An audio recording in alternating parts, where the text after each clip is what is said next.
বসে আছো কেন মাম্মাম? একটা জিনিস আপনাদেরকে দেখাবো। হ্যালো গুন্ডার ডাডা, ডাডা আসছে ওইখানে, ওই জানলায়।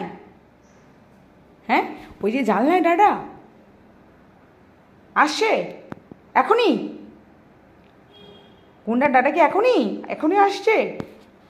আসছে, আচ্ছা দেখি দেখি দেখি দেখি দেখি আসি। কে? দেখি দেখি কোথায় গুন্ডার ডাডা, কোথায়? ওই যে ওই যে ওই যে ওই যে ওই যে ওই যে ওই যে ওই জানলায়, দেখি দেখি দেখি দেখি, আমি জানলায় দেখি। ডাডা কোথায়? ডাডা, ডাডা কোথায়? এই জানলায়। ওই যে ওই যে আসছে, ওই যে ওই যে ওই যে ওই যে ওই যে ওই যে ওই যে ওই যে ওখানে যেতে হবে। চলো দেখি, আমরা যাই, চলো চলো। দেখো তো মামা, উঠে দাঁড়িয়ে দেখো তো, ওই যে দেখো দেখো দেখো। আসে না মামা, আসে।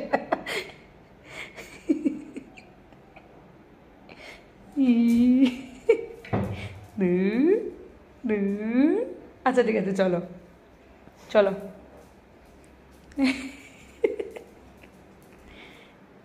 সবাই দেখো, এই সবাই মনে হয় এখন ডাডা ডাডা ডাডা করতে করতেই গেল। ডাডা ভক্ত সব আবার বসে আছে। এই তুই ঘুমাবি না? হ্যাঁ মামাম, তুই ঘুমাবি না? ঘুমাবা না বাবা?